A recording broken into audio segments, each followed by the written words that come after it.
Hi all, Kerala university FIUGP semester 1 AIC പേപ്പറായിട്ടുള്ള business communication 1 ആണ് നമ്മൾ നോക്കുന്നത്. മൊഡ്യൂൾ 4-ലെ കുറേ ഭാഗങ്ങൾ നമ്മൾ ഡിസ്കസ് ചെയ്തിട്ടുണ്ട് ഓൾറെഡി. ഇനി നമ്മൾ നോക്കാൻ പോകുന്നത് ബിസിനസ് നെഗോഷിയേഷനാണ്. സോ ആദ്യം എന്താണ് നെഗോഷിയേഷൻ എന്ന് നോക്കാം. നമ്മുടെ മലയാളത്തിൽ പറയുവാണെങ്കിൽ വിലപേശൽ, കൂടിയാലോചന, സന്ധ്യ സംഭാഷണം, ഉടമ്പടി ഉണ്ടാക്കുക, ചർച്ച ചെയ്യുക എന്നൊക്കെ നെഗോഷിയേഷൻ ഒരു മീനിങ് വരും. It's actually A discussion aimed at reaching an agreement between 2 or more parties. രണ്ടോ അതിലധികമോ ആൾക്കാർ ഒരു കാര്യത്തിനെ പറ്റി ചർച്ച നടത്തിയിട്ട് ഒരു എഗ്രിമെൻറ്റിൽ, ഒരു പൊതുവായിട്ടുള്ളൊരു ധാരണയിൽ എത്തുന്ന, അല്ലെങ്കിൽ രണ്ട് പേർക്കും സമ്മതമുള്ള ഒരു സിംഗിൾ പോയിന്റിലേക്ക് രണ്ട് പാർട്ടിയോ അതിന് കൂടുതൽ ആൾക്കാരോ എത്തിച്ചേരുന്നതിനാണ് നെഗോഷിയേഷൻ എന്ന് പറയുന്നത്. ആ ഒരു kind of discussion. It's about finding a solution that is acceptable to everyone, not about one side winning and the other losing. Negotiation കഴിയുമ്പോഴത്തേക്കും, ഈ ഒരു സന്ധ്യ സംഭാഷണം അഥവാ ചർച്ച കഴിയുമ്പോഴത്തേക്കും രണ്ട് പക്ഷത്ത് നിൽക്കുന്ന ആൾക്കാർക്കും ഒരു വിന്നിങ് പോയിന്റിലേക്ക് എത്തും. ആർക്കും ഒന്നും നഷ്ടപ്പെടുന്നില്ല, അല്ലെങ്കിൽ രണ്ട് പേരും ആഗ്രഹിക്കുന്ന ഒരു പോയിന്റിലേക്ക് അവർ ചർച്ച ചെയ്ത് എത്തുകയാണ്. ഇപ്പോൾ ഒരു വസ്തുവിന് ഒരാൾ 5 ലക്ഷം രൂപ പ്രതീക്ഷിക്കുന്നുണ്ട്. അതിൻ്റെ ആക്ച്വൽ ഒരു വർത്ത് എന്ന് പറയുന്നത് 4.5 ലക്ഷം രൂപയ്ക്കേ ഉള്ളൂ. ഒരു ടീമിന് ആ വസ്തു വേണം. അപ്പോൾ അവരത് 4.40 അല്ലെങ്കിൽ 4.45 എന്ന് പറഞ്ഞിട്ട് നെഗോഷിയേറ്റ് ചെയ്ത്, പ്രൈസ് നെഗോഷ്യബിൾ ആണെന്ന് പറഞ്ഞിട്ട് നെഗോഷിയേറ്റ് ചെയ്ത് രണ്ട് പേർക്കും ഓക്കെ ആയിട്ടുള്ളൊരു പ്രൈസിലേക്ക് എത്തുന്നതാണ് നെഗോഷിയേഷൻ എന്ന് പറയുന്നത്. So when do we negotiate? You negotiate in business whenever you need to agree on terms. So എപ്പോഴൊക്കെയാണ് ബിസിനസ് പഠിക്കുന്നതുകൊണ്ട് നമുക്ക് ബിസിനസ് നെഗോഷിയേഷൻസ് ആണ് ഇമ്പോർട്ടൻ്റ് ആയിട്ട് വരിക. ബിസിനസ്സിനകത്ത് എന്തെങ്കിലും കുറച്ച് ടേംസ് ആൻഡ് കണ്ടീഷൻസ് ഉണ്ടായിരിക്കും രണ്ട് പേർക്ക്. അതിൽ പൊതു ഗ്രൗണ്ട് കണ്ടുപിടിച്ചിട്ട് രണ്ട് പേർക്കും താല്പര്യമുള്ള, അല്ലെങ്കിൽ രണ്ട് പാർട്ടികൾക്കും താല്പര്യമുള്ള ഒരു പൊതു ഗ്രൗണ്ടിലേക്ക് എത്തി നിൽക്കുന്നതിനാണ് ബിസിനസ്സിനകത്ത് നെഗോഷിയേഷൻസ് വരുന്നത്. സോ അതിന് കുറേ സിറ്റുവേഷൻസ് വരും. കോമൺ സിറ്റുവേഷൻസ് ആണ് discussing prices and cost with a supplier or client. എന്ത് വിലയ്ക്കൊരു സാധനം കിട്ടും എന്നുള്ളത് ഒരു ക്ലയൻറ്റും സപ്ലയറും തമ്മിൽ ഡിസ്കസ് ചെയ്യുന്നു. ഇപ്പോൾ ഒരു 50,000 രൂപയ്ക്ക് വിൽക്കുന്ന ഒരു പ്രോഡക്റ്റ് 10 എണ്ണം ഒരുമിച്ച് വാങ്ങുമ്പോഴത്തേക്കും ഒരു 5,000 രൂപ അല്ലെങ്കിൽ 10,000 രൂപ കുറച്ച് കിട്ടില്ലേ എന്ന് ചോദിച്ചിട്ട് നമുക്ക് നെഗോഷിയേറ്റ് ചെയ്യാൻ പറ്റും. നമ്മൾ തന്നെ വഴിയോരത്തൊക്കെ പോയിട്ട് എന്തെങ്കിലും സാധനം വാങ്ങുമ്പോഴത്തേക്കും 100 രൂപ പറയുമ്പോഴേക്കും അത് ഭയങ്കര കൂടുതലാണ്, നമ്മൾ ഒരു 300 രൂപയ്ക്ക് തരാമെന്ന് പറഞ്ഞിട്ട് നമ്മൾ മാക്സിമം ഇങ്ങനെ പറഞ്ഞ് അതിൻ്റെ വില കുറപ്പിക്കത്തില്ലേ? ഇതിനാണ് നെഗോഷിയേഷൻ എന്ന് പറയുന്നത്. സോ നെഗോഷിയേഷൻ നടക്കുന്ന ഒരു സിറ്റുവേഷനാണ്. നമുക്ക് എന്തെങ്കിലും ഒരു സാധനത്തിൻ്റെ പ്രൈസ്, അതിൻ്റെ വില ഓക്കെ അല്ലാണ്ട് നമ്മൾ നെഗോഷിയേറ്റ് ചെയ്യാറുണ്ട്. Then setting dead lines and delivery schedules. So എന്നത്തേക്ക് ഒരു കാര്യം അല്ലെങ്കിൽ ഒരു വസ്തു ഡെലിവറി ചെയ്യാൻ പറ്റും എന്നുള്ള ഡെഡ് ലൈൻ. ആദ്യം പറയുന്നത് എനിക്ക് നവംബർ 30-ന് കിട്ടണം. പറയാം 30 നടക്കത്തില്ല, നമുക്ക് ഡിസംബറിലേ പിടിക്കാൻ പറ്റത്തുള്ളൂ. അപ്പം പറയും ഡിസംബർ ഒന്നും പറ്റത്തില്ല, ഡിസംബർ 15 പറ്റില്ല എന്ന് പറഞ്ഞാൽ അങ്ങനെ പറഞ്ഞ് രണ്ട് പേർക്ക് ഓക്കെ ആവുന്ന ഒരു ഡേറ്റിലേക്ക് എത്തും. Then finalising contract terms and conditions. എന്തെങ്കിലും ഒരു ടേംസ് ആൻഡ് കണ്ടീഷൻസ് പറയും. ഇപ്പോൾ ഇതിൻ്റെ പ്രോഫിറ്റ് ഇത്ര ശതമാനമായിരിക്കും, അല്ലെങ്കിൽ ഇതിൻ്റെ നഷ്ടത്തിൻ്റെ പ്രോഫിറ്റ് കിട്ടാൻ പോകുന്നതിൻ്റെ ഇത്ര ശതമാനം ഇന്നയാൾക്ക്, ബാക്കി വരുന്നത് വേറൊരാൾക്ക്. അങ്ങനത്തെ കുറേ കാര്യങ്ങളൊക്കെ ചർച്ച ചെയ്യപ്പെടാറുണ്ട്. Then defining the scope of a project or service. ഇതിൻ്റെ ഒരു സ്കോപ്പ്, അല്ലെങ്കിൽ നമ്മൾ കൊടുക്കുന്ന ഒരു സർവീസ് കാരണം കിട്ടുന്ന കാശ് ആരൊക്കെ തമ്മിലാണ് വീതിച്ചെടുക്കാൻ പോകുന്നത്, അല്ലെങ്കിൽ അതിൽ കിട്ടാൻ പോകുന്ന ഒരു കട മേടിച്ചു അത് നടത്തുന്നത് ഒരു വ്യക്തിയും അതിനാവശ്യമായിട്ടുള്ള ഇൻവെസ്റ്റ്മെൻറ്റ് ഇടുന്നത് വേറൊരു വ്യക്തിയാണെങ്കിൽ അവർ തമ്മിൽ നെഗോഷിയേറ്റ് ചെയ്ത് സംസാരിക്കേണ്ടതുണ്ട്. ഞാൻ മണി ഇടുന്നുണ്ട്, വേറൊരാൾ അതിന് വേണ്ട ഹാർഡ് വർക്ക് ഇടുന്നുണ്ട്, സോ ആർക്കാണ് ഏറ്റവും കൂടുതൽ പ്രോഫിറ്റ് കിട്ടുക, അങ്ങനെയുള്ള കാര്യങ്ങളെല്ലാം ചർച്ച ചെയ്ത് തീരുമാനിക്കേണ്ടതുണ്ട്. Then discussing salaries and benefits during A job offer. നമ്മളൊരു ജോലിയിലോട്ട് സെലക്റ്റഡ് ആകുമ്പോഴത്തേക്കും പറയുന്ന നമ്മുടെ ഒരു സാലറി പാക്കേജ് അഥവാ സാലറി ഓഫർ ഉണ്ട്. അതിപ്പോൾ നമുക്ക് പറയുന്നുണ്ട് ഒരു 30,000 രൂപ ശമ്പളം തരാം. അപ്പം നമ്മൾ അത് പറ്റില്ല, എനിക്കൊരു 35 കിട്ടണം. അപ്പം 35 പറ്റില്ല എന്ന് അവർ പറയുവാണ്. നമ്മൾ പറയാം എന്നാൽ പിന്നെ നമുക്ക് നമ്മുടെ അക്കോമഡേഷൻ അവർ തരണം, നമ്മൾ താമസിക്കേണ്ട സ്ഥലം തരണം എന്ന് പറഞ്ഞാൽ അങ്ങനെ സംസാരിച്ചൊരു ടേംസിലെത്തും. Then resolving conflicts or disagreements. ഇതും ഒരുപാട് കണ്ടുവരാറുണ്ട്. എന്തെങ്കിലും ഒരു പ്രശ്നം വർക്ക് ചെയ്യുന്ന സ്ഥലത്താവട്ടെ, നമ്മുടെ കമ്പനിയുടെ ഉള്ളിലാവട്ടെ, സപ്ലയേഴ്സിൻ്റെ ഇടയിലാവട്ടെ, ഒരു പ്രശ്നം, ഒരു ഡിസഗ്രിമെൻറ്റ് ഉണ്ടായിക്കഴിഞ്ഞാൽ അതിനെയും സംസാരിച്ച് സോർട്ട് ഔട്ട് ചെയ്യേണ്ടി വരും. അപ്പോഴും നെഗോഷിയേഷൻസ്, ചിലപ്പോൾ അത് ജസ്റ്റ് ഒരു സോറിയിൽ തീരുന്ന കേസായിരിക്കാം, അല്ലാന്നുണ്ടെങ്കിൽ നഷ്ടപരിഹാരം കൊടുക്കുന്ന ലെവലിലുള്ളൊരു പരിപാടിയായിരിക്കും. സോ ഇത്രയുമാണ് ഒരു കോമൺ സിറ്റുവേഷൻസിനകത്ത് നമുക്ക് കണ്ടുപിടിക്കാൻ പറ്റുന്നത്. Then useful negotiation language. നമുക്ക് നെഗോഷിയേഷൻ ലാംഗ്വേജ് എന്ന് തന്നെ സിലബസിനുള്ളിൽ പറയുന്നുണ്ട്. അതിൽ ശ്രദ്ധിക്കേണ്ട കാര്യം, using the right word helps you sound collaborative not confrontational. ശരിക്കും ചില സമയത്ത് നമ്മൾ സംസാരിക്കുമ്പോൾ തന്നെ ടോണ് അല്ലെങ്കിൽ ഉപയോഗിക്കുന്ന വാക്കുകൾ ഓക്കെ അല്ലാത്തതിൻ്റെ ഭാഗമായിട്ട് സഹകരിക്കാതെ വഴക്കുണ്ടാക്കാൻ നിൽക്കുകയാണെന്ന് തോന്നൽ വരാം. അതുകൊണ്ട് വളരെ ശ്രദ്ധിച്ച് വേണം നമ്മൾ ഒരാളോട് ചർച്ചയ്ക്ക് ഇരിക്കാനായിട്ട്. അപ്പോൾ ഡിസ്കഷൻ തുടങ്ങുന്ന സമയത്ത് തന്നെ ഷാൾ വി ബിഗിൻ, നമുക്ക് തുടങ്ങാമോ, അവരുടെയും ഒരു അഭിപ്രായം ചോദിക്കുന്നത് പോലെ വേണം നമ്മൾ സ്റ്റാർട്ട് ചെയ്യാൻ. അല്ലെങ്കിൽ thank you for your time today to discuss. ഇന്ന് നമുക്ക് 2 പേർക്കും അല്ലെങ്കിൽ ഇവിടെ വന്നിരിക്കുന്നവർക്ക് ഡിസ്കസ് ചെയ്യാൻ ഒരു സമയം തന്നതിന് നന്ദി പറഞ്ഞുകൊണ്ട് തന്നെ സ്റ്റാർട്ട് ചെയ്യാം. അപ്പം തന്നെ അവർക്കൊരു തർക്കിക്കുകയല്ല നമ്മൾ എന്നൊരു ഐഡിയ കിട്ടും. Then state your goal. അതിന് നമ്മൾ ഉപയോഗിക്കേണ്ട language we are hoping to achieve or our main priorities. നമ്മുടെ ഭാഗം വ്യക്തമാക്കുക. അതും ഞാൻ എന്നുള്ള ഐ എന്നുള്ള വേർഡ് യൂസ് ചെയ്യാണ്ട് വി ആർ എന്നുള്ള വേർഡ്സ് യൂസ് ചെയ്യുന്നത് കുറച്ചും കൂടി മെച്ചപ്പെട്ടതായിരിക്കും. Then to bargain and propose. നമ്മൾ ബാർഗെയിനിങ് നേരത്തെ പറഞ്ഞ പോലെ തന്നെ സ്ട്രീറ്റിലൊക്കെ പോയിട്ട് സാധനം മേടിക്കുന്ന സമയത്ത് ഒരുപാട് ബാർഗെയിനിങ്സ് നടത്തും. സോ അതിന് തന്നെ what if would you be able to consider എന്ന് പറഞ്ഞിട്ട് സംസാരിക്കാം. ഈ റേറ്റിനാണെങ്കിൽ പറ്റുമോ, അല്ലെങ്കിൽ ഇങ്ങനെയൊന്നും കൺസിഡർ ചെയ്തുകൂടെ എന്നൊക്കെ ചോദിക്കുന്നത് പൊളൈറ്റായിട്ട് സംസാരിക്കാം.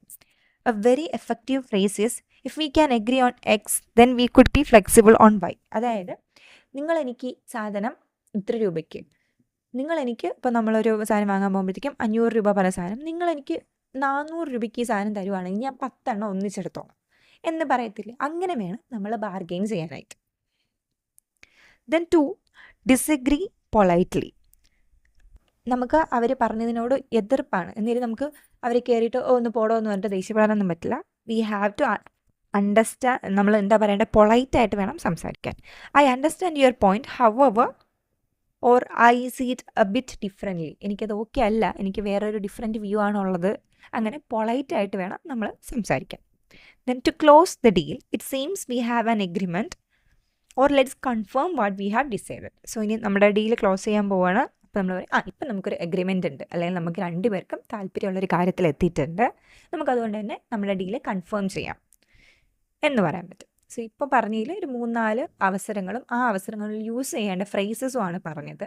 ഇനി ലാംഗ്വേജിൻ്റെ കാര്യത്തിൽ ശ്രദ്ധിക്കേണ്ട കാര്യം, പൊളൈറ്റ് ലാംഗ്വേജ് ആയിരിക്കണം, ക്ലിയർ ആയിട്ട് കാര്യം സംസാരിക്കണം, ഷൗട്ട് ചെയ്യാൻ പാടില്ല. പിന്നെ എന്താ, ഐ എന്നുള്ള പദം യൂസ് ചെയ്യാണ്ട് വിയും അസ് എന്നൊക്കെയുള്ള പദങ്ങൾ അല്ലെങ്കിൽ അവർ എന്നൊക്കെയുള്ള പദങ്ങൾ യൂസ് ചെയ്യാം. Then 2 main types of negotiations. നമുക്ക് നെഗോഷിയേഷനിൽ തന്നെ 2 ടൈപ്പിൽ കണ്ടുപിടിക്കാൻ പറ്റും. ഒന്ന് വിൻ ലോസ് നെഗോഷിയേഷൻ, ഡിസ്ട്രിബ്യൂട്ടീവ് എന്നാണ് ഇതിനെ പറയുക. This is a competitive style where one side's gain is the other side's loss. The goal is to claim the biggest possible share of fixed value, like haggling over the price of a single item. The mindset is I must win even if you lose. So പേര് തന്നെയുണ്ട് win loss negotiation. അതായത് 2 പാർട്ടിക്കാർ negotiate ചെയ്യുമ്പോഴത്തേക്കും ഒരാൾ വിജയിക്കും, ഒരാൾ വിജയിക്കത്തില്ല. മൈൻഡിലുള്ള കാര്യം തന്നെ ഞാൻ ജയിക്കണം, അതിനിപ്പോൾ ഓപ്പോസിറ്റ് ആൾ തോറ്റിട്ടായാലും വേണ്ടില്ല, ഞാൻ ജയിച്ചേ പറ്റൂ എന്നൊരു കൈൻഡ് ഓഫ് നെഗോഷിയേഷനാണ്. ഒരു ഫിക്സഡ് വാല്യൂ ഉള്ളൊരു സാധനത്തിനെ തന്നെ നമ്മൾ ലേലം വിളി കണ്ടിട്ടുണ്ടാകും. അതാണ് ഒരു കൈൻഡ് ഓഫ് നെഗോഷിയേഷൻ. അപ്പോൾ ലേലം വിളിക്കുമ്പോൾ പല ടീമും അതാ 2 കൂടുതൽ ആൾക്കാർ അവിടെ ഉണ്ടാവും. ഒരാൾ ഒരു എമൗണ്ട് പറയും, അപ്പോൾ നമുക്ക് കിട്ടണം, നമ്മൾ അതിനേക്കാൾ കൂടിയ എമൗണ്ട് പറയും. സോ ഇതാണ് വിൻ ലോസ് നെഗോഷിയേഷൻ വരുന്നത്. ഇതിൽ ഒരു പക്ഷക്കാർ മാത്രമേ ജയിക്കത്തുള്ളൂ. ബാക്കിയുള്ളവർ ഇരുന്ന് തർക്കിച്ച് അവരും ഈ ബാർഗെയിൻ ചെയ്യാനുള്ള എമൗണ്ട്സ് പറയുന്നുണ്ട്, പക്ഷെ അവർക്ക് കിട്ടില്ല. ഒരു ടീമിന് മാത്രമേ അവിടെ ജയിക്കാൻ പറ്റുള്ളൂ. ഇതൊരു വിൻ ലോസ് നെഗോഷിയേഷൻ്റെ ഉദാഹരണമാണ്. ദെൻ അടുത്തതാണ് win win negotiation. This is a collaborative style where the goal is to create value for both sides and extend the pie. The focus is on building a long-term relationship. The mindset is let's find a solution that works well for both of us. So win-win negotiation എന്ന് പറയുമ്പോൾ 2 ടീമിനും വിജയിക്കണം, അല്ലെങ്കിൽ 2 പേർക്കും ഗുണം ഉണ്ടാകുന്ന ഒരു കാര്യം ചെയ്യും. അപ്പോഴേക്കും ആ ഒരു റിലേഷൻഷിപ്പ് ലോങ് ലാസ്റ്റിംഗ് ആയിരിക്കും. ഒരു വസ്തു വിൽക്കുന്ന കാര്യമായിട്ട് 2 പേർക്ക് ഗുണമുള്ള രീതിക്ക്, അല്ലെങ്കിൽ 2 പേർക്കും പ്രോഫിറ്റ് കിട്ടുന്ന ഒരു വില നോക്കി തീരുമാനിക്കുക. ഒരു കമ്പനിയുടെ ഉള്ളിലുണ്ടാകുന്ന ഒരു ഇൻറ്റേർണൽ ഇഷ്യൂ അപ്പോളജിയിൽ തീരുന്ന കേസാണെങ്കിൽ അങ്ങനെ, അല്ലെങ്കിൽ കാശ് കൊടുത്ത് നഷ്ടപരിഹാരം കൊടുത്ത് മാറ്റാൻ പറ്റുന്ന കാര്യമാണെങ്കിൽ അങ്ങനെ. ഇനി അതല്ല, മറ്റെന്തെങ്കിലും ഒരു സഹായം, ഒരു മെറ്റീരിയൽ വെൽത്ത് അല്ലെങ്കിൽ ഒരു പ്രോജക്റ്റ് അവർക്ക് കൊടുത്തു കഴിഞ്ഞാൽ അവർക്കത് ഹെൽപ്ഫുൾ ആവുമെങ്കിൽ അങ്ങനെ രണ്ട് പാർട്ടിക്കാർക്കും ഓക്കെ ആവുന്ന രീതിയിൽ വരുന്ന നെഗോഷിയേഷൻസ് ആണ് win win negotiation. So negotiation 2 ടൈപ്സിൽ പറഞ്ഞു, വിൻ ലോസും വിൻ വിന്നും. Then negotiation situations client versus supplier. ഒരു ഉദാഹരണമാണ് negotiating with the supplier. Your goal is to secure better prices, terms and quality. The focus is on building a strong, reliable partnership. നമ്മളൊരു സപ്ലയറുമായിട്ട് negotiate ചെയ്യാൻ പോകുകയാണ്. നമുക്ക് അവരോട് തല്ലിപ്പിരിയാൻ പറ്റില്ല. അവരാണ് നമുക്ക് ഏറ്റവും കൂടുതൽ സാധനം ഇറക്കി തരുന്ന ആളെന്ന് വിചാരിക്കാം. അപ്പോൾ നമ്മൾ പറയുന്ന കാര്യം എന്ന് പറയുന്നത്, we are planning a large recurring order, what kind of volume discount can you offer? ഇങ്ങനെ നമുക്ക് അവരോട് ചോദിക്കാൻ പറ്റും. സോ ഇങ്ങനൊരു മോഡൽ തന്നെ ഇവിടെ ഇടാൻ കാര്യം, ഒരു 2 മാർക്കിൻ്റെ ക്വസ്റ്റ്യനായിട്ട് നമുക്ക് ചോദിക്കുക, ഇങ്ങനൊരു സിറ്റുവേഷൻ തരും, ഈ നമ്മളൊരു സപ്ലയറുമായിട്ട് സംസാരിക്കേണ്ട കാര്യമുണ്ട്, എന്ത് കൈൻഡ് ഓഫ് നെഗോഷിയേഷൻ ആയിരിക്കും നിങ്ങൾ യൂസ് ചെയ്യാൻ പോകുന്നത്? അപ്പോൾ നമുക്ക് എഴുതാൻ പറ്റും, our strategy is a win win negotiation. നമുക്കും കിട്ടണം, അവർക്കും കിട്ടണം. ഓക്കെ, അപ്പോൾ അതിന് ചോദിക്കാൻ പറ്റുന്ന ഡയലോഗാണ്, നമുക്ക് ഒരു ലാർജ് ഓർഡർ വേണം and it is A recurring order. വീണ്ടും വീണ്ടും ഓർഡർ വരും. അപ്പോൾ ഇപ്പോൾ നമുക്ക് ഈ ഒരു കുറഞ്ഞ പ്രൈസിന് തരുവാണെങ്കിൽ ഫ്യൂച്ചറിൽ നമ്മൾ എടുക്കുന്ന എല്ലാ സാധനങ്ങളും നിങ്ങളുടെ അടുത്ത് നിന്ന് എടുക്കാൻ പറ്റും എന്ന് നമുക്ക് ക്രിയേറ്റീവായിട്ട് നെഗോഷിയേറ്റ് ചെയ്യാൻ പറ്റും. സോ ഇവിടെ നമ്മുടെ കീ ഫോക്കസ് എന്ന് പറയുന്നത് പ്രൈസും പേയ്മെൻറ്റിൻ്റെ ടേംസ്, ഡെലിവറി ഷെഡ്യൂൾസും അങ്ങനെയൊക്കെ ആയിരിക്കാം. നമ്മുടെ ഈ പേപ്പറിൽ ക്രിയേറ്റ് എന്ന് പറഞ്ഞിട്ട് ഒരു സെക്ഷൻ ഉണ്ടാവും. സോ ഈ ക്രിയേറ്റ് സെക്ഷനിൽ മേ ബി ഒരു നെഗോഷിയേഷൻ വരുന്ന കോൺവെർസേഷൻ എഴുതാൻ പറഞ്ഞു കഴിഞ്ഞാൽ ഈ കാര്യങ്ങളൊക്കെ ഓർമ്മയിൽ വേണം. നമുക്കൊരു ക്വസ്റ്റ്യൻ പേപ്പർ പിന്നീട് ഡിസ്കസ് ചെയ്യാം. അപ്പോൾ ആ ക്വസ്റ്റ്യൻ കാണുന്ന സമയത്ത് ക്ലിയർ ആയിട്ട് മനസ്സിലാക്കാൻ പറ്റും. സോ അഗെയിൻ ഇതടുത്ത് നമ്മുടെ ഒരു ക്ലയൻറ്റുമായിട്ട് വരുന്ന വേറൊരു നെഗോഷിയേഷനാണ് ഫെയർ പ്രൈസ് കിട്ടുന്നതിന് വേണ്ടിയിട്ട്. സോ അവിടെ നമുക്ക് സംസാരിക്കാൻ പറ്റുന്ന കാര്യമാണ്, we can include the additional service to do so the project fee would be X which covers the extra resources required. So എന്തെങ്കിലും ഒരു കാര്യത്തിൻ്റെ കൂടെ ഞങ്ങൾ പറയുന്ന പ്രൈസിന് നിങ്ങൾക്ക് ഓക്കെ ആണെങ്കിൽ ഞങ്ങൾ ഇങ്ങനെ ഒരു കാര്യം കൂടെ നിങ്ങൾക്ക് എക്സ്ട്രാ തരാം എന്ന് പറഞ്ഞിട്ട് അങ്ങനെയും നമുക്ക് ആൾക്കാരെ കൺവിൻസ് ചെയ്യിക്കാനായിട്ട് പറ്റും. സോ ഇതും ഈ ഒരു ഡയലോഗ് വിട്ടിരിക്കുന്നതും ഈ ഒരു ക്രിയേറ്റ് സെക്ഷനിൽ ചോദിച്ചു കഴിഞ്ഞാൽ എഴുതാൻ വേണ്ടിയിട്ടാണ്. നമ്മുടെ അടുത്ത സിലബസിൽ വരുന്ന കാര്യമാണ് job applications. A job application is a formal request made by a person to an employer expressing interest in a job position. So job application എന്ന് പറയുന്നത് തന്നെ നമുക്ക് ജോലിയിൽ താല്പര്യമുണ്ട്, അല്ലെങ്കിൽ നിങ്ങൾ ഓഫർ ചെയ്യുന്ന ആ കമ്പനി ഓഫർ ചെയ്യുന്ന ഒരു പൊസിഷനിലോട്ട് വരാൻ നമുക്ക് താല്പര്യമുണ്ട് എന്ന് ആ കമ്പനിയെ നമ്മൾ അറിയിക്കുന്നത് ജോബ് ആപ്ലിക്കേഷൻ ഫിൽ ചെയ്തിട്ടാണ്. It may be submitted through a form, email or attached with a resume or cover letter. So resume cover letter നമ്മൾ ഇച്ചിരി കഴിയുമ്പോഴത്തേക്കും കൃത്യമായിട്ട് നോക്കും. നമുക്ക് ജോബ് ആപ്ലിക്കേഷൻ ഇടുക എന്ന് പറയുമ്പോൾ ട്രഡീഷണലി അല്ലെങ്കിൽ പണ്ടൊക്കെ കറക്റ്റ് ഒരു ആപ്ലിക്കേഷൻ ബയോഡേറ്റയോട് ചേർന്ന് കമ്പനിയിൽ തന്നെ കൊണ്ട് അവിടെ എവിടെയെങ്കിലും എൻവലോപ്പ് സഹിതം അയച്ചു കൊടുക്കുകയോ അല്ലെങ്കിൽ അവിടെ കൊണ്ട് റിസപ്ഷനിസ്റ്റിൻ്റെ കയ്യിൽ കൊടുക്കുകയോ ആണ് ചെയ്യേണ്ടി വരിക. പക്ഷേ ഇപ്പം അങ്ങനെയല്ല, നമുക്ക് മെയിൽ ചെയ്യാൻ പറ്റും. മെയിലിൻ്റെ കൂടെ തന്നെ നമ്മുടെ റെസ്യൂമെയും കവർ ലെറ്ററും ഒക്കെ വെച്ചിട്ട് അയച്ചു കൊടുക്കാൻ പറ്റും. ദെൻ പർപ്പസ്, എന്തൊക്കെയാണ് ജോബ് ആപ്ലിക്കേഷൻ്റെ പർപ്പസുകളെന്ന് ചോദിച്ചു കഴിഞ്ഞാൽ, to introduce yourself to the employer. നമ്മൾ ആരാന്നുള്ളത് നമ്മൾ നേരിട്ട് കണ്ട് സംസാരിക്കും മുന്നേ നമുക്ക് ജോലി തരാനുള്ള എംപ്ലോയറിൻ്റെ കൂടെ അറിയിക്കുന്നതിന് വേണ്ടിയിട്ട്, ഒരു ഇൻട്രൊഡക്ഷന് വേണ്ടിയിട്ട്. Then to show that you are suitable for the position. ഈ പൊസിഷനിൽ കയറാൻ നമ്മൾ യോഗ്യരാണെന്ന് അവരെ അറിയിക്കുക. Then to request and interview opportunity. നമ്മളെ ഒന്ന് ഇൻ്റർവ്യൂ ചെയ്ത് നോക്കൂ എന്ന് പറഞ്ഞിട്ട് നമുക്ക് ഒരു അവസരം തരൂ എന്നുകൂടെ പറയാനും ഈ ഒരു ജോബ് ആപ്ലിക്കേഷൻ സഹായിക്കും. ഇതിനകത്ത് കുറച്ച് കീ കമ്പോണൻസ് ഉണ്ട്. അതിനകത്ത് വരുന്നതാണ് പേഴ്സണൽ ഇൻഫർമേഷൻ, നമ്മുടെ പേര്, കോൺടാക്റ്റ് ഡീറ്റെയിൽസ്, അഡ്രസ്സ്. ഇനി എഡ്യൂക്കേഷൻ ബാക്ക്ഗ്രൗണ്ട്സ്, നമുക്ക് എന്തൊക്കെ ക്വാളിഫിക്കേഷൻ ഉണ്ട്, ഏത് ഡിഗ്രീസ് ഉണ്ട്, ഇനി എന്തെങ്കിലും അഡീഷണൽ സർട്ടിഫിക്കേഷൻസ് ഉണ്ടെങ്കിൽ അതും. ദെൻ എക്സ്പീരിയൻസ്, നമുക്ക് എന്തൊക്കെ എക്സ്പീരിയൻസ് ഉണ്ട്, പ്രീവിയസ് ജോബ് റോൾസ്, എന്തെങ്കിലും അച്ചീവ്മെൻറ്റ്സ് കിട്ടിയിട്ടുണ്ടെങ്കിൽ അത്. പിന്നെ സ്കിൽസ്, റെലവൻറ്റ് ടെക്നിക്കൽ സ്കിൽസ് ആവാം, അല്ലാത്ത സോഫ്റ്റ് സ്കിൽസും ആവാം. ഇപ്പോൾ ടെക്നിക്കൽ സ്കിൽസിനകത്ത് കമ്പ്യൂട്ടർ നന്നായിട്ട് യൂസ് ചെയ്യാൻ അറിയുന്ന ആളാണോ, എക്സൽ അറിയാമോ, മൈക്രോസോഫ്റ്റ് ഓഫീസ് അറിയാമോ, ഇങ്ങനത്തെ കാര്യങ്ങൾ. ദെൻ ജാവ, അങ്ങനെയുള്ള കമ്പ്യൂട്ടർ ലാംഗ്വേജിനെ പറ്റിയിട്ട് ധാരണയുണ്ട്. ഈ കാര്യങ്ങളെല്ലാമാണ് റെലവൻറ്റ് സ്കിൽസ്, ടെക്നിക്കൽ സ്കിൽസിനകത്ത് വരുന്നത്. ദെൻ സോഫ്റ്റ് സ്കിൽ എന്ന് പറയുമ്പോൾ നമ്മൾ ക്രിയേറ്റിവിറ്റി ഉള്ളൊരു ആളാണോ, ടീമായിട്ട് ജോലി ചെയ്യാൻ അറിയാമോ, കൊലാബറേറ്റീവ് മെൻറ്റാലിറ്റി ഉണ്ടോ, ഒരു ക്രിട്ടിക്കൽ ടൈമിൽ ക്രിട്ടിക്കൽ തിങ്കിങ് വർക്ക് ചെയ്യുന്ന ആളാണോ, ടൈം മാനേജ്മെൻ്റ് ഉണ്ടോ, ഇങ്ങനത്തെ കാര്യങ്ങളെല്ലാം നമുക്ക് പറയാം. Then references, people who can recommend you. നമ്മൾ തന്നെ നമ്മളെ സ്വന്തമായിട്ട് പുകഴ്ത്തി പറഞ്ഞിട്ട് കാര്യമില്ല. നമ്മളെ പറ്റിയിട്ട് നല്ലത് പറയുന്ന, അല്ലെങ്കിൽ നമ്മൾ ഇങ്ങനെ കഴിവുള്ളൊരു മനുഷ്യനാണെന്ന് വൗച്ച് ചെയ്യാൻ പറ്റുന്ന 1-2 പേരുടെ റെക്കമെൻഡേഷൻ ഡീറ്റെയിൽസ്, അവർ പറയുന്ന കാര്യമല്ല, അവരുടെ കോൺടാക്ട് ഡീറ്റെയിൽസ് കൊടുക്കുക. സോ ഇൻ കേസ് നമ്മൾ സെലക്ട് ചെയ്യണം എന്നുണ്ടെങ്കിൽ കമ്പനിയിലെ ആൾക്കാർക്ക് ആ റെക്കമെൻഡ് ചെയ്തിട്ടുള്ള മനുഷ്യരെ വിളിച്ച് ചോദിക്കാൻ പറ്റും, ഇത് ഓക്കെ ആണോ, ഈ ഒരു വ്യക്തിനെ പറ്റിയുള്ള നിങ്ങളുടെ അഭിപ്രായം എന്താണ്, അവരുമായിട്ടുള്ളൊരു റിലേഷൻഷിപ്പ് സ്റ്റാറ്റസ് എന്താണെന്നുള്ളത് വിളിച്ച് അന്വേഷിക്കാൻ പറ്റും. ഇനി ഓർക്കേണ്ട കാര്യം, എപ്പോഴും ജോബ് ആപ്ലിക്കേഷൻ ഫിൽ ചെയ്യുന്ന സമയത്ത് ബി ഓണസ്റ്റ് ആൻഡ് കൺസൈസ്. വളരെ സത്യസന്ധമായിട്ടില്ലാത്ത കാര്യങ്ങളും വ്യാജ ഡിഗ്രിയോ ഒന്നും വയ്ക്കാൻ പാടില്ല. പിന്നെ ബ്രീഫായിരിക്കണം. യൂസ് ഫോമൽ ലാംഗ്വേജ്, വളരെ ഫോമലായിട്ടുള്ള ലാംഗ്വേജാണ് നമ്മൾ യൂസ് ചെയ്യേണ്ടത്. Then match your details with the job description. നമ്മുടെ ഡീറ്റെയിൽസ് ജോബ് ഡിസ്ക്രിപ്ഷനുമായിട്ട് മാച്ചിങ് ആയിരിക്കണം.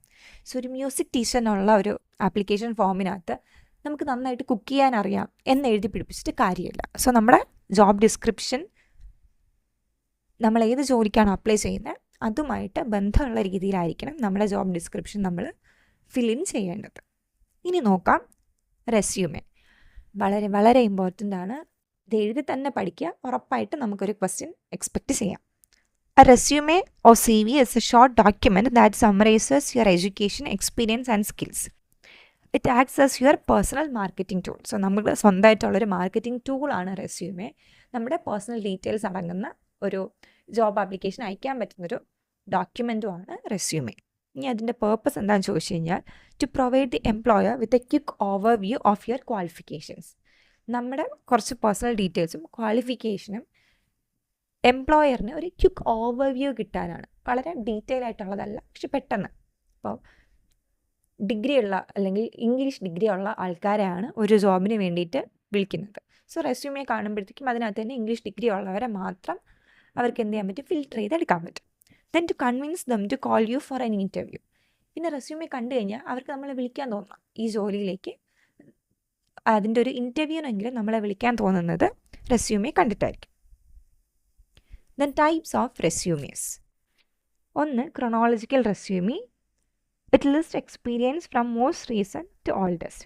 ക്രൊണോളജി എന്ന് പറയുമ്പോൾ തന്നെ ഒരു സമയത്തിന് അനുസരിച്ച് ഏറ്റവും ലേറ്റസ്റ്റ് ആയിട്ട് ഏറ്റവും പുതുതായിട്ട് നമ്മൾ നേടിയെടുത്ത ക്വാളിഫിക്കേഷൻ ആദ്യം വരും, ബാക്കിയുള്ളത് പിന്നീട്. സോ നമ്മളിപ്പോൾ PG കഴിഞ്ഞ ഒരു വ്യക്തിയാണെങ്കിൽ, പോസ്റ്റ് ഗ്രാജുവേഷൻ കഴിഞ്ഞ വ്യക്തിയാണെങ്കിൽ അതാണ് നമ്മൾ ആദ്യം വയ്ക്കുക. അത് കഴിഞ്ഞ് നമ്മളുടെ ഡിഗ്രി, അത് കഴിഞ്ഞിട്ട് +2, പിന്നെ 10th, അങ്ങനെയാണ് വെച്ച് പോവുക. Then functional resume focuses on skills rather than job history. ജോലിയുടെ കാര്യത്തിനേക്കാളും നമുക്ക് ഇന്ന സ്കിൽസ് ഉണ്ട് എന്നുള്ളതാണ് നമ്മൾ ഹൈലൈറ്റ് ചെയ്യുക ഇവിടെ. Then combination resume, mix of both skills and experience. നമ്മളെല്ലാവരും എപ്പോഴും കോമ്പിനേഷൻ റെസ്യൂമെ ആയിരിക്കും യൂസ് ചെയ്യുക. അതിനകത്ത് നമ്മുടെ സ്കില്ലും വരും, നമ്മുടെ എക്സ്പീരിയൻസും വരും. സോ ഇതിൻ്റെ മെയിൻ സെക്ഷൻസ്, ഇതിൽ എഡ്യൂക്കേഷൻ മാത്രമാണ് കളറ് മാറ്റി കൊടുത്തിട്ടുള്ളത്. പക്ഷേ ആക്ച്വലി അത് ഫുള്ളാണ് നമ്മുടെ ഒരു സ്ട്രക്ചർ എന്ന് പറയുന്നത്. കോണ്ടാക്റ്റ് ഡീറ്റെയിൽസ് റെസ്യൂമയുടെ ഉള്ളിലുണ്ടാവണം. Then career objective or summary. നമ്മുടെ കരിയർ അല്ലെങ്കിൽ ഈ ഒരു പ്രൊഫഷനിലോട്ട് വരുന്നതുകൊണ്ട് എന്താണ് ഉദ്ദേശിക്കുന്നത് ആ കാര്യം അവിടെ പറഞ്ഞിട്ടുണ്ടാവണം. ദെൻ എഡ്യൂക്കേഷൻ, നമ്മൾ എന്താ പഠിച്ചിട്ടുള്ളത്, work experience, skills and achievements. Then references. റെസ്യൂമയുടെ കാര്യത്തിൽ വരുമ്പോഴത്തേക്കും റെഫറൻസ് ഓപ്ഷണലാണ്. ഇനി നോക്കേണ്ട കാര്യം, കീപ്പ് ഇറ്റ് 1 പേജ് ലോങ്. ഒറ്റ പേജിനകത്ത് റെസ്യൂമെ നമ്മൾ കംപ്ലീറ്റ് ചെയ്ത് വയ്ക്കുക. Then use bulletin points and strong action verbs. വളരെ സ്ട്രോങ് ആയിട്ട് വായിക്കുന്നവർക്ക് തന്നെ ഇയാൾക്ക് ജോലി കൊടുത്തു കഴിഞ്ഞാൽ ഈ കമ്പനി രക്ഷപ്പെടും എന്ന് തോന്നുന്ന അത്രയും രീതിയിൽ ഇപ്പോൾ എൻതൂസിയാസ്റ്റിക്, പാഷനേറ്റ്, ഇങ്ങനെ ബ്രില്യൻ പെർഫോമർ, ഇങ്ങനെയുള്ള നല്ല ആക്ഷൻ വെർബ്സ് വെച്ചിട്ട് വേണം നമ്മുടെ റെസ്യൂമെ ഫിൽ ചെയ്യാൻ. Then avoid spelling or grammar errors. ഒരു കാരണവശാലും ഒരു സ്പെല്ലിംഗ് മിസ്റ്റേക്കോ അല്ലെങ്കിൽ ഒരു ഗ്രാമർ മിസ്റ്റേക്കോ നമ്മുടെ റെസ്യൂമയുടെ ഉള്ളിൽ ഉണ്ടാവാൻ പാടില്ല. കാരണം ഇത് വെച്ചിട്ടാണ് ആൾക്കാർ നമ്മളെ ജഡ്ജ് ചെയ്യാൻ പോകുന്നത്. ഇന്ന് വരെ കണ്ടിട്ടില്ലാത്തൊരു വ്യക്തി നമ്മുടെ റെസ്യൂമെ വെച്ചിട്ടാണ് മനസ്സിലാക്കാൻ പോകുന്നത്, അല്ലെങ്കിൽ എന്താ പറയുക, ജഡ്ജ് ചെയ്യാൻ പോകുന്നത്. ഇതിന് use A clean professional Leh out. നമ്മുടെ ലേ ഔട്ട് എന്ന് പറയുന്നത്, അല്ലെങ്കിൽ യൂസ് ചെയ്യുന്ന കളേഴ്സൊക്കെ ആവട്ടെ, ഒരു പ്രൊഫഷണൽ ലുക്ക് ഉണ്ടാവണം. ഭയങ്കര ഒരുപാട് കളേഴ്സിൻ്റെ ഓവർഫ്ലോ ഒന്നും അതിനകത്ത് പാടില്ല. കവർ ലെറ്റർ കൂടി നോക്കിക്കഴിഞ്ഞിട്ട് നമ്മൾ റെസ്യൂമയുടെ മോഡൽ നോക്കും കേട്ടോ, അപ്പോൾ കുറച്ച് നല്ല ക്ലാരിറ്റി വരും. Then cover letter, The cover letter is a personalized letter that accompanies your resume. It explains why you are interested in the job and how you are qualified for it. നമ്മുടെ റെസ്യൂമയുടെ കൂടെ അല്ലെങ്കിൽ റെസ്യൂമയ്ക്ക് തൊട്ട് മുന്നേ ആയിട്ട് നമ്മളൊരു cover letter എന്ന് പറഞ്ഞൊരു സാധനം വെച്ചിട്ടുണ്ടാവും. പേര് പോലെ തന്നെ it's A letter. It explains why you are interested in the job and how you are qualified for it. നമ്മളിങ്ങനെ പറയുവാണ്, ഞാൻ ഇന്ന പരസ്യം കണ്ടു, ഈ ജോലിയിൽ എനിക്ക് താല്പര്യമുണ്ട്, ഇതിന് എനിക്ക് ഇന്ന ക്വാളിഫിക്കേഷൻസ് ഉണ്ട്. നമ്മൾ അവരോട് സംസാരിക്കുന്നത് പോലെ എഴുതുന്ന ഒരു ലെറ്ററാണ് കവറിങ് ലെറ്റർ അഥവാ കവർ ലെറ്റർ. ഇതിൻ്റെ പേർപ്പസ് എന്ന് പറയുന്നത് to introduce yourself in a professional manner, to highlight your suitability for the specific position, to create a good first impression.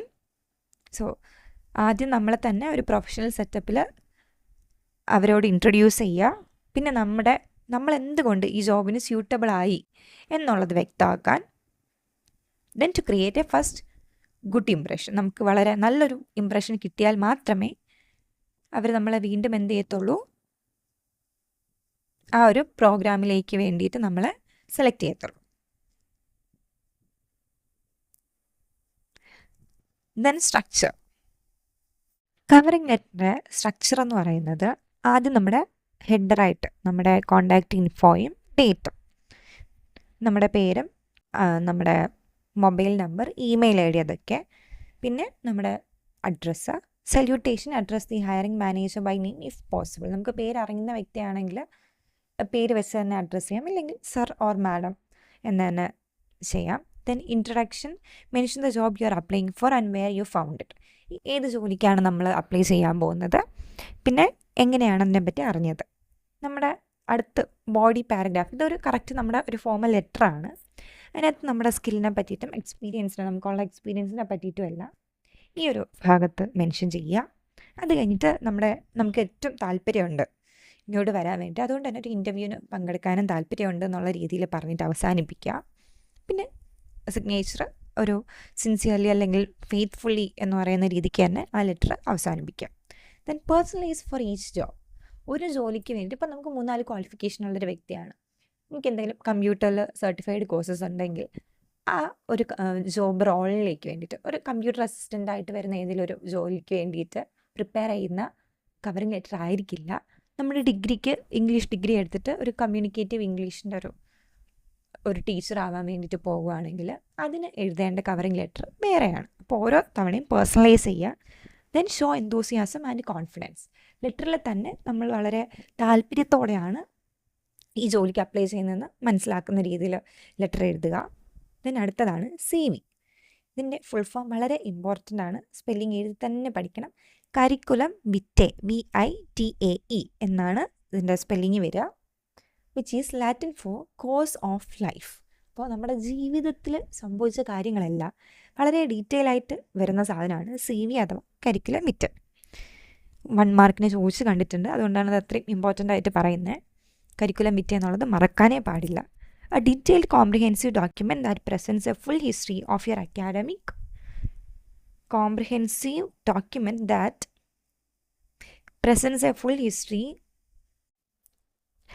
your academic credentials, professional achievement and accomplishment. നമുക്ക് നമ്മുടെ ലൈഫിൽ എന്തൊക്കെയാണ് academically സംഭവിച്ചിട്ടുള്ളത്, പഠിച്ച കാര്യങ്ങൾ, professionally കിട്ടിയിട്ടുള്ള achievements, എന്തൊക്കെ അംഗീകാരങ്ങൾ കിട്ടിയിട്ടുണ്ടെങ്കിൽ എല്ലാ കാര്യങ്ങളും CVയുടെ ഉള്ളിൽ വരും. ഇതിൻ്റെ പ്രൈമറി പേർപ്പസ് എന്ന് പറയുന്നത് തന്നെ ഒരു അക്കാഡമിക് അഥവാ ഒരു റിസർച്ച് ഓറിയൻറ്റഡ് ആയിട്ടുള്ളൊരു പൊസിഷൻ കിട്ടാൻ വേണ്ടിയിട്ടാണ്. സോ ജോബ് എന്നുള്ളതിനേക്കാൾ കൂടുതൽ നമുക്ക് കിട്ടേണ്ട ഒരു അക്കാഡമിക്കലി വരുന്നൊരു ജോലി, ഒരു ടീച്ചർ പ്രൊഫഷൻ അല്ലെങ്കിൽ ഒരു പ്രൊഫസർ പൊസിഷൻ അല്ലെങ്കിൽ ഒരു സ്പീക്കർ ആവാനുള്ളൊരു പൊസിഷൻ, എവിടെയെങ്കിലും ഒരു റിസോഴ്സ് പേഴ്സണായിട്ട് പോകാൻ പറ്റുന്നത്, അല്ലെങ്കിൽ സയൻറ്റിഫിക്കായിട്ട് ഒരു സയൻറ്റിസ്റ്റിൻ്റെ അസിസ്റ്റൻ്റ് ആവുക, ഒരു റിസർച്ച് നടത്തുക, അങ്ങനെയൊക്കെ വരുന്ന പരിപാടികൾക്കാണ് ഏറ്റവും കൂടുതൽ CV എഴുതി കാണപ്പെടാറുള്ളത്. ഇതിനകത്ത് വരുന്നൊരു ഓർഡർ എന്ന് പറയുന്നത് ആദ്യം നമ്മുടെ കോണ്ടാക്റ്റ് ഇൻഫർമേഷൻ, ഇനി ലിങ്ക്ഡിനും റിസർച്ച് പോർട്ട്ഫോളിയോ ഒക്കെ ഉള്ളവർക്ക് അതും ആഡ് ചെയ്യാൻ പറ്റും. പിന്നെ നമ്മുടെ എഡ്യൂക്കേഷൻ, ഇതെല്ലാം റിവേഴ്സ് ക്രോണോളജിക്കൽ ഓർഡറിലാണ്, അവസാനം പഠിച്ചെത്തിയതാണ് നമ്മൾ ആദ്യം കൊടുത്തിട്ടുണ്ടാവുക. പിന്നെ റിസർച്ചിലുള്ള എക്സ്പീരിയൻസ്, എന്തൊക്കെ റിസർച്ച് പ്രോജക്ട്സ് ചെയ്തിട്ടുണ്ട്, അതിനകത്ത് എന്തൊക്കെ കോൺട്രിബ്യൂട്ട് ചെയ്തിട്ടുണ്ട്. അവാർഡ്സ് ആൻഡ് ഓണേഴ്സ്, നമുക്ക് ഈ ഒരു കാലയളവിൽ എന്തെങ്കിലും അവാർഡ്സ് കിട്ടിയിട്ടുണ്ടോ, സ്കോളർഷിപ്സ്, ഗ്രാൻറ്റ്സ്, ഫെലോഷിപ്സ്, എന്തെങ്കിലും പ്രൈസസ്, ഇങ്ങനെ എല്ലാ കാര്യവും ഇൻ ഡെപ്ത് നമ്മൾ ഇതിൻ്റെ ഉള്ളിൽ പറഞ്ഞിരിക്കണം. ദെൻ പ്രൊഫഷണൽ അഫിലിയേഷൻസ്, ഏതെങ്കിലും സ്കോളർലി സൊസൈറ്റിയിലോ ക്ലബ്, ഇപ്പം നമ്മൾ ക്ലബ്സ് എന്ന് പറയാറില്ല, അതുപോലെ ഏതെങ്കിലും ഓർഗനൈസേഷൻസിലൊക്കെ ഭാഗമായിട്ടുണ്ടെങ്കിൽ അത്. ദെൻ കോൺഫറൻസസ് ആൻഡ് പ്രസൻറ്റേഷൻസ്, എന്തെങ്കിലും പേപ്പർ പ്രസൻറ്റേഷൻ സെമിനാർസിന് പങ്കെടുത്തിട്ടുണ്ടോ, കോൺഫറൻസസിന് പങ്കെടുത്തിട്ടുണ്ടോ, അവിടെ നമ്മുടെ വ്യൂസ് അടങ്ങുന്ന എന്തെങ്കിലും പ്രസൻറ്റ് ചെയ്തിട്ടുണ്ടോ. പിന്നെ ഗ്രാൻറ്റ്സ് ആൻഡ് ഫണ്ടിങ്, എന്തെങ്കിലും റിസർച്ച് ഗ്രാൻറ്റുകൾ കിട്ടിയിട്ടുണ്ടോ നമുക്ക്. പിന്നെ റെഫറൻസസ്, നേരത്തെ പറഞ്ഞതുപോലെ ഏതെങ്കിലും അക്കാഡമിക്കിൽ വളരെ അക്ലെയിംഡ് ആയിട്ടുള്ള ഏതെങ്കിലും പ്രൊഫഷണൽ ആൾക്കാരുടെ ഡീറ്റെയിൽസ്, പേര്, അവരുടെ ഡെസിഗ്നേഷൻ, അവരെങ്ങനെ ബന്ധപ്പെടണം എന്നുള്ള മൊബൈൽ നമ്പേഴ്സും പിന്നെ ഇമെയിൽ അഡ്രസ്സും, അറ്റ്ലീസ്റ്റ് ഒരു 2 റെഫറൻസസ് എങ്കിലും നമുക്ക് കൊടുക്കാൻ പറ്റണം. സോ ഇത്രയും കാര്യങ്ങളാണ് റെസ്യൂമെയിലും CV-യിലും കവറിംഗ് ലെറ്ററിലും വരിക. നമുക്ക് ഈ 3ൻ്റെയും ഓരോ മോഡൽ നോക്കിയപ്പോൾ, മോഡൽ ഇവിടെ എടുത്തിട്ടുണ്ട്, പക്ഷേ ഇപ്പം തന്നെ ഏകദേശം ഒരു 25 മിനിറ്റോളം ആയിട്ടുണ്ട്. നമുക്ക് അടുത്ത വീഡിയോയിൽ 3 ലെറ്റേഴ്സിൻ്റെയും ഒരു മോഡലും നോക്കി നമ്മുടെ പ്രിപ്പറേഷൻ ഫോർ ഇൻ്റർവ്യൂവും ബിസിനസ് കമ്മ്യൂണിക്കേഷൻ വൈവ എങ്ങനെ വരും എന്നുള്ളതും അടുത്തൊരു വീഡിയോ ആയിട്ട് തന്നെ ചെയ്യാം. ഇതിൽ ചെയ്ത് കഴിഞ്ഞാൽ ഒരു 10-35 മിനിറ്റെങ്കിലും എടുക്കും. അല്ല, നിങ്ങൾക്ക് ഓക്കെ ആണോ, ഒരു 35 മിനിറ്റ്സ് ലോങ് വീഡിയോ ഓക്കെ ആണോ, അതോ ഇങ്ങനെ 30 മിനിറ്റ്സിനുള്ളിൽ ചെയ്യുന്നതാണോ, ഏതാണ് പ്രിഫർ ചെയ്യുന്നതെന്നും കൂടി ഒന്ന് പറയുക. കണ്ടിന്യൂറ്റി കിട്ടുമായിരുന്നു, പക്ഷേ സമയം ഒരുപാടാവുമല്ലോ എന്ന് ഓർത്തിട്ടാണ് അങ്ങനെ ചെയ്യാത്തത്. ബാക്കി കാര്യങ്ങൾ നമുക്ക് ഒറ്റൊരു വീഡിയോയോട് കൂടി ഈ ബിസിനസ് കമ്മ്യൂണിക്കേഷൻ 1ൻ്റെ എല്ലാ ചാപ്റ്റേഴ്സും അപ്പോൾ കഴിയും. സോ അടുത്തൊരു വീഡിയോയിൽ കാണാം. ഇത്രയും പറഞ്ഞ കാര്യങ്ങളെല്ലാം മനസ്സിലായിട്ടുണ്ടാവുമെന്ന് വിചാരിക്കുന്നു. Thank you.